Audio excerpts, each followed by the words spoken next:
21st Precinct, Sergeant Burns. What do you mean you were robbed? Oh, broke into your apartment. Well, where is this? 761? What apartment number? Was that B or C? You are in the muster room at the 21st Precinct, the nerve center. A call is coming through. You will follow the action taken pursuant to that call from this minute until the final report is written in the 124 room at the 21st Precinct. Yes, sir. All right. I'll send an officer right over there. Yes, sir. They'll be there in a few minutes. You just wait. That's right. Yes, sir. Just wait there. 21st Precinct. It's just lines on a map of the city of New York. Most of the 173,000 people wedged into the 9/10 of a square mile between 5th Avenue and the East River wouldn't know if you asked them that they lived or worked in the 21st. Whether they know it or not, the security of their persons, their homes, and their property is my job. My job and the job of the 160 patrolmen, 11 sergeants, and 4 lieutenants of whom I'm the boss. My name is Kennelly, Frank Kennelly. I'm captain in command of the 21st. It was 9:30 p.m. I returned to the precinct house from patrol and walked into the muster room where Lieutenant Snyder was on duty as desk officer and Sergeant Burns was on the boxes. Hello, Captain. Sergeant, what's doing? Nothing much. Lieutenant King's been wanting to talk to you. Is he upstairs? Yes, sir. I think so. All right, ring up there and tell him I'm back while I sign the blotter. Yes, sir. Hello, Lieutenant. 21st Squad, Detective Novak. This is Sergeant Burns on TS. Would you tell Lieutenant King that Captain Kennelly is back in the house? Yeah, sure. Lieutenant, Captain Kennelly's downstairs. Yes, sir, all right. Would you ask the captain to wait there? Lieutenant King is coming downstairs. Yeah, okay. Did you get Lieutenant King? Yes, sir. He's on his way downstairs. TT order came through just after you left, Captain. Winter overcoats on the 4 to 12 tour, November 8th. Have McCarthy posted on the bulletin board. I already told him, Captain. Oh, excuse me. Go ahead. 21st Precinct, Sergeant Burns. Lady, I told you before, there's nothing we can do about that. We chase robbers. We're not plumbers. Yes, I know, Lady. Captain. Matt, what's doing? Lady, ma'am. I talk to you in your office, Captain. Sure. I'll be in my office, Sergeant. Yes, sir. I can't send a policeman over there for that, lady. Well, what have you got, Matt? Go ahead. Sit down. Yes, sir. Now, what is it? Looks like we've got a cop in a jam. From here? Yes, sir. Who? I don't know yet. Well, what's it all about? Well, the commander of the 6th Squad called up here about an hour ago. 2 uniformed men jumped a burglar coming out of an apartment building. Had to chase him into the courtyard, but they finally collared him. Yeah? They brought him into the station house. He admitted he was in an apartment there. He dropped a pillowcase during the chase. Had a portable radio, an electric razor, a few other things in it. Came out of the apartment. They took him up to the squad down there and started to talk to him about other deals. The boy admits to about 25 burglaries. Well, what's that got to do with us? Well, the boy, his name is Rustin, Leroy Rustin, told him he burglarized an apartment in this precinct 3 or 4 weeks ago. Uh-huh. Had a couple of suits, some jewelry, good stuff, a gun, and about $600 in cash. Said he came down the service entrance and walked out onto the street. Said as soon as he hit the sidewalk, a cop was there and shoved him against the building. Said he thought he was through. The cop went through the stuff, and he admitted he burglarized this apartment. Said the cop went through his pockets, found the cash. Yeah? Said the cop put the money in his own pocket, gave him back all the merchandise, hit him on the can with his nightstick, and told him to get out of the precinct. Said he ran to the subway station, got on a train, and hasn't been back on the east side since. What does it sound like to you? Oh, got a cigarette, Matt? Yeah, sure, Captain. Thanks. Thanks. You're welcome. Well, I went through our squeals. October 5th, Mr. Philip Nayland, 761 East 68th Street, a lawyer with offices at 156 Wall. He reported his apartment had been broken into. 3 suits of his, a diamond ring, a wristwatch, diamond pin belonging to his wife, 32 caliber S&W revolver for which he had a permit, and $575 in cash were taken. Well, that sounds like the same deal this boy was talking about. Yes, sir, it does. It checks his story. At least that he burglarized the house. He reported this on the 5th? Yes, sir. Well, when did the burglary occur? Night of the 4th? Could have been either the 2nd, 3rd, or 4th, Captain. This was a weekend. Mr. and Mrs. Nayland left the city Friday afternoon to spend the weekend in the country. They discovered the burglary when they got back Monday morning. What time of night did all this occur? Did you find that out? No, sir, not yet.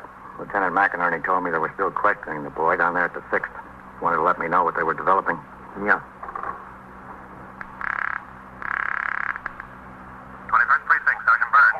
Sergeant, 761 East 68th Street is on what post? Post number 9, Captain. All right, Sergeant. Get out the telephone record and the post list for the 4 to 12 and the 12 to 8 tours for October 2nd, 3rd, 4th, and 5th. Yes, sir. And bring them in here and bring the blotter, too, right away. Something the matter, Captain? Yeah, something's the matter. Get those records out and bring them in here. Yes, sir, right away. For this and other purposes, the records of the precinct contain a detailed account of the movements of every member of the command. The blotter, for instance, shows for each tour in the handwriting of the desk officer the assignments of patrolmen to posts and motor patrol duty, the time each post is vacated for meal periods, all post changes and movements during a tour of duty, and a notation of the nature, time, and location of duty performed by each member of the command. From these records, Lieutenant King and I narrowed the possibilities down to 4 patrolmen who would work post number 9 on either the night or late tours October 2nd, 3rd, 4th, and 5th. In order to narrow the list still farther, we drove to the 6th Precinct at 135 Charles Street in Greenwich Village to interview the burglary suspect. There I stopped at the desk to sign the blotter as a visiting captain. Then with Lieutenant King, I went upstairs to the 6th Detective Squad. Yes, sir. I help you? We're in the job. This is Captain Kennelly of the 21st Precinct. I'm Lieutenant King. Oh, yes, sir.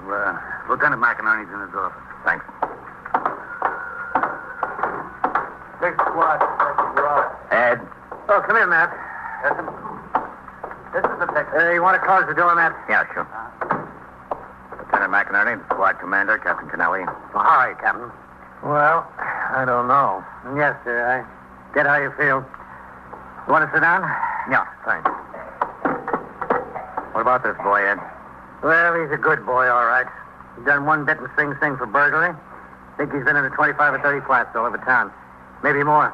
He can't remember more. What about the story he tells? Well, unfortunately, it sounds pretty straight, Captain. Checks with a squeal we've got. Cop had his hands in a good burglar. 9 chances out of 10 he would have gotten a commendation and a promotion to detective. Pay raise for 1 year alone would have amounted to as much as he took off that boy. Cop is an idiot. A little more than an idiot. An idiot with everything else, Captain. Have you got him spotted? Well, we've got it narrowed down to 4. The complainants were away Friday, Saturday, and Sunday nights. Could have happened on any of those nights on either the 4 to 12 or the 12 to 8 tours. You didn't fix the time any closer, Jed? No. I thought I'd wait until you got down here at your squeal. Thought you'd want to talk to him about it. Yeah, where is the boy? In the detention room. I'll have him brought in. Rod. Yes. Bring that Leroy in here. Yes, sir. You've got it down to 4, huh? Yeah, that's right. We've got one man who was working the 4 to 12 on Saturday and Sunday nights. He was swinging Friday night. Another man was working the 12 to 8, was swinging Saturday night. Those 2 men and the 2 who relieved them.